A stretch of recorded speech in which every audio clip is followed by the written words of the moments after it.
সম্মানিত সুধী, আসসালামু আলাইকুম ওরহমতুল্লাহি বারাকাতু। যারা আজকে আমার এই ভিডিওটি দেখছেন, দেশে কিংবা দেশের বাহিরে, সকলকে আমি আন্তরিক শুভেচ্ছা এবং অভিনন্দন জানাচ্ছি। সকলেই জানেন যে গত 5ই আগস্ট সাবেক প্রধানমন্ত্রী শেখ হাসিনা এই দেশ থেকে পালিয়ে যান ভারতে, আর 8ই আগস্ট অন্তর্বর্তীকালীন একটি সরকার গঠন হয়। মোট 21 জন উপদেষ্টা বানিয়ে ডক্টর ইউনূসকে প্রধান বানিয়ে এই উপদেষ্টা কমিটি গঠন করা হয়। সে থেকেই বাংলাদেশের মধ্যে যেসব অরাজকতা সৃষ্টি হয়েছে, যেভাবে আন্দোলনের রূপরেখা তৈরি হয়েছে, যেভাবে দাবি দাওয়া নিয়ে মানুষ আপনার একেবারে ঘরোয়া পরিবেশ থেকে শুরু করে বিভিন্ন অফিস আদালত, ব্যাংক, বিমা, এমনকি গার্মেন্টস সেক্টরগুলোতে যেভাবে অশান্তির সৃষ্টি হয়েছে, আসলে এটা দেখার জন্য আমরা কেউ প্রস্তুত ছিলাম না। কিন্তু আমাদেরকে দেখতে বাধ্য করেছে এই বর্তমান যারা এই আন্দোলনের সাথে জড়িত। আপনারা জানেন যে একটি অন্তর্বর্তীকালীন সরকার কিংবা অন্য যারা ক্ষমতায় আসে, তারা কখনোই আপনার কোনো আইন প্রণয়ন করতে পারে না, একমাত্র যদি নির্বাচিত সরকার ক্ষমতায় না আসে। তারপরেও এই দেশকে অশান্তি করার জন্য কিছু মানুষ, কিছু রাজনৈতিক নেতা, কিছু ইন্ধনদাতা, তারা এই বাংলাদেশকে অশান্তি করার জন্য একেবারে উঠে পড়ে লেগেছিল এবং বর্তমানেও সেই পরিপ্রেক্ষিতে তারা লেগে আছে। আজ সবচেয়ে সুসংবাদ একটা, সেটা হলো আপনার সেনাবাহিনীকে, যারা সেনাবাহিনীর আপনার এই কমিশনার র্যাঙ্কের অফিসাররা রয়েছেন, তাদেরকে আপনার ম্যাজিস্ট্রেটি পাওয়ার দেওয়া হয়েছে। অর্থাৎ ম্যাজিস্ট্রেটি পাওয়ার প্রজ্ঞাপনে বলা হয়েছে যারা এই আইনের আওতায় থাকবে, অর্থাৎ আগামী 2 মাসের জন্য ম্যাজিস্ট্রেটের ক্ষমতা পেয়েছেন বাংলাদেশ সেনাবাহিনীর কমিশনপ্রাপ্ত সকল সেনা কর্মকর্তারা। তাদের যেই কার্যক্রম, তারা পুলিশের মতোই, ঠিক পুলিশের চেয়েও অনেক বেশি ক্ষমতা দেওয়া হয়েছে। তার কারণ একজন ম্যাজিস্ট্রেট যে কোনো সময় একটি মোবাইল কোর্টের মাধ্যমে আপনাকে তল্লাশি করতে পারে এবং আপনাকে ফোর্স বাই ফোর্স, মানে কোনো রকম আপনার এই তল্লাশি ছাড়াও, কোনো রকম আপনার যেটাকে বলা হয় যে আপনার কেস মামলা ছাড়াও আপনাকে যে কোনো মুহূর্তে তারা অ্যারেস্ট করতে পারে এবং এই আইনের আওতায় তারা আপনাকে নিতে পারে। এই আইনটা তাকে দিয়েছে, তাদেরকে দেওয়া হয়েছে। ফৌজদারি কার্যবিধির 1898 এর 64, 65, 83, 80, 84, 86, 95, 95 2, 100, 105, 107, 109, 110, 126, 127, 128, 130, 133 ও 1442 ধারার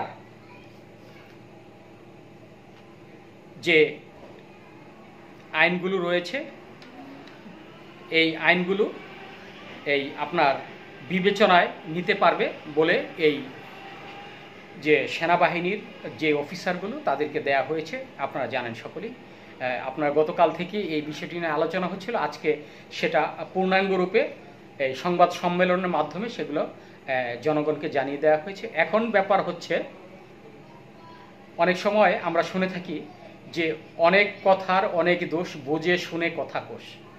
অর্থাৎ এই কথাটির মানে হচ্ছে, এখন থেকে আপনারা যদি আন্দোলন করেন, খুব চিন্তা ভাবনা করে আন্দোলন করবেন। যদি রাস্তাঘাটে কথা বলেন, সেটাও খুব চিন্তা ভাবনা বলে কথা বলবেন। তাই বলে আমি বলবো না যে আপনার মুখের ভাষাকে কেড়ে নেওয়া হয়েছে একটি অগণতান্ত্রিক রাষ্ট্র হিসাবে আপনারা দেখছেন, এভাবে নয়। এটা এমন একটি বিষয়, এই বাংলাদেশকে শান্ত করতে হলে অবশ্যই যারা বর্তমানে উশৃঙ্খলতার মধ্যে জীবনযাপন করছে, যারা এই দেশকে একটি উশৃঙ্খল রাষ্ট্র হিসাবে আখ্যায়িত করতে চায়, যারা এই দেশকে অশান্তি করতে চায়, যারা এই দেশের মানুষকে অশান্তিতে রাখতে চায়, এই ধরনের যারা নেতাকর্মী রয়েছেন, সেটা বিএনপি, আওয়ামী লীগ, জামাত, জাসদ কিংবা জাতীয় পার্টি, যেই দলের হন না কেন, একেবারে সাবধান। একেবারেই সাবধান হয়ে যান যে এই 2 মাসের মধ্যে আপনারা কখনোই কোনো আন্দোলনে নামতে পারবেন না, কোনো রকম মিছিল মিটিংয়ে নামতে পারবেন না। এই ব্যাপারটা হয়তো অল্প কিছুক্ষণের মধ্যেই আপনাদেরকে এই আলোচনার মাধ্যমে বলা হবে, যাতে এই দেশকে কেউ অশান্ত না করতে পারে। আপনারা জানেন যে আমাদের এই গত কয়েকদিন আগে যে একটি বিষয় খুব বেশি আমরা আলোচনা করতে দেখেছি এবং বেশি আন্দোলন করেছিল, সেটা হলো আপনার প্রথমে এই যখন অন্তর্বর্তীকালীন সরকার ক্ষমতায় এলেন এর 2 দিন পরেই আপনার যারা সংখ্যালঘু আছে হিন্দু সম্প্রদায় সনাতন ধর্মীয় লোকেরা, তারা একটি অপ্রাসঙ্গিক যে কথাগুলো বলেছে, তারা একটি মিথ্যে এবং আত্মপ্রবঞ্চনামূলক যেই কাজগুলো করেছে, তারা আন্দোলনে নেমেছিল, তাদের উপর বাড়িতে বিভিন্ন জায়গায় হামলা করেছে, এটা করেছে ওটা করেছে, এই বিষয়গুলো নিয়ে তারা বেশ মাতামাতি করেছে এবং শাহবাগে আন্দোলনে ঝাঁপিয়ে পড়েছিল হাজার হাজার লক্ষ লক্ষ জনতা।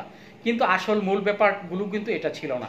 তার কারণ বাংলাদেশের আওয়ামী লীগ ক্ষমতাচ্যুত হওয়ার পরপরই সাথে সাথেই বাংলাদেশে বিভিন্ন কিছু শ্রেণীর লোক আছে, সেটা বিভিন্ন পার্টির লোকেরা, এই যারা অতি উৎসাহী, সেই সব শ্রেণীর লোকেরা এই মূর্তি ভেঙেছে, আপনার বাড়িতে হামলা করেছে, আওয়ামী লীগের ফ্যামিলিতে হামলা করেছে, আবার বিএনপির বাড়িতে হামলা করেছে, জাতীয় পার্টির বিভিন্ন জায়গায় মামলা করতে তারা দ্বিধাবোধ করেনি।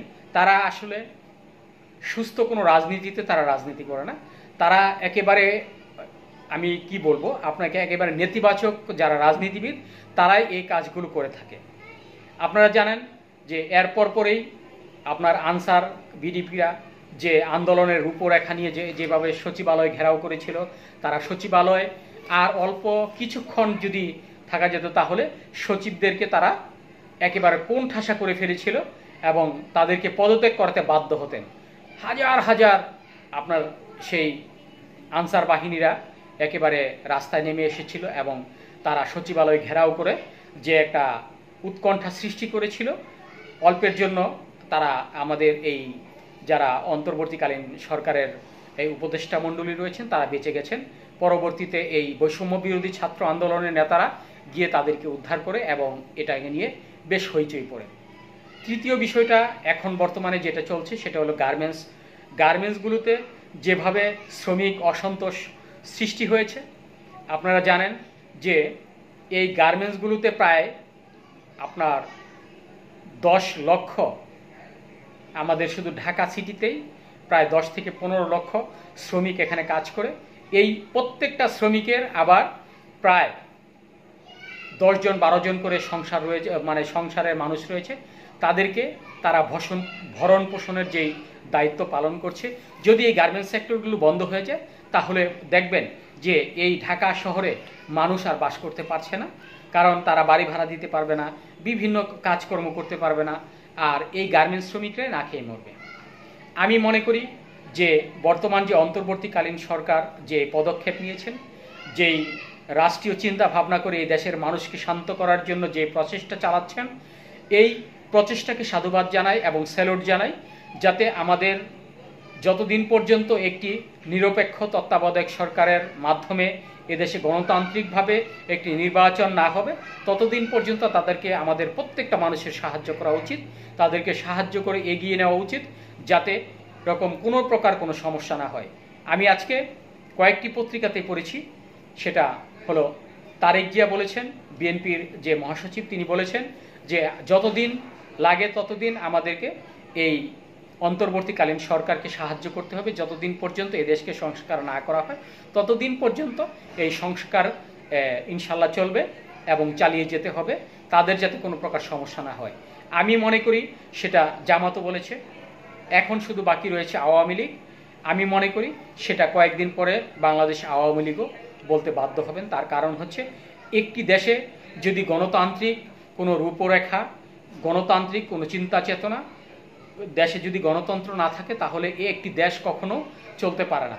তাহলে মানুষ কখনো তার যে অধিকার পাওয়ার কথা সেটা অধিকার ক্ষুণ্ণ হলে কখনোই সেই অধিকার বঞ্চিত মানুষগুলো কখনো বেঁচে থাকতে পারে না। একটি মানুষের 3টি কাঠামো রয়েছে, একটি অন্তর্কাঠামো, উপরিকাঠামো এবং অবকাঠামো। তাহলে আমাদের সব কাঠামোগুলোই ধীরে ধীরে ভেঙে যাবে এবং প্রত্যেকটা মানুষকে আমাদের গণতান্ত্রিক যে অধিকার রয়েছে বাংলাদেশে, সেই গণতান্ত্রিক অধিকার থেকে তাদেরকে বঞ্চিত করা যাবে না এবং এই মানুষকে নিয়ে আমাদেরকে পথ চলতে হবে। আজকে আমি আওয়ামী লীগ, বিএনপি, জামাত, জাসদ কোনো দলকেই বুঝি না, তার কারণ আমরা সকলেই একে অপরের ভাই, আমরা মিলেমিশে চলব। যদিও পূর্বে আওয়ামী লীগের ভুলভ্রান্তি হয়েছে, তারা পদত্যাগ করেছে, বিএনপিরও ভুল ছিল, জাতীয় পার্টিও একেবারে দুধের দোয়া তুলসী পাতা নয়। আমাদের বাংলাদেশে যতগুলো বিরোধী দল এবং সরকারি দল ছিল এবং ভবিষ্যতে হবে, কেউ একেবারে ভালো মানুষ নয়। তারা যেহেতু হিউম্যান সাইকোলজি, তারা প্রত্যেকটা মানুষের, যেহেতু মানুষ, তারা কোনো ফেরেশতা নয়, সবারই ভুল থাকবে, সবারই ভুল হবে। আর এই ভুলকে শুধরে আমরা ভবিষ্যতের পথে এগিয়ে যাব এবং বর্তমান সরকারের প্রত্যেকটা কাজকে আমরা সাপোর্ট দিয়ে যাব এবং বর্তমান সেনাবাহিনীকে আমরা সাপোর্ট দেব, যাতে তাদের কোনো ভুল, তাদেরকে আমরা সাহায্য করব বিভিন্ন আঙ্গিকে, যেভাবে পারি আমরা তাদেরকে সাহায্য করব। এই প্রত্যাশায় আমি অদ্রি আলাউদ্দিন আপনাদের সকলকে স্বাগত জানাচ্ছি আমার এই চ্যানেলটিকে সাবস্ক্রাইব করার জন্য এবং আমার পাশে থাকার জন্য। ধন্যবাদ সবাইকে। আসসালামু আলাইকুম ওয়া রাহমাতুল্লাহি ওয়া বারাকাতুহু।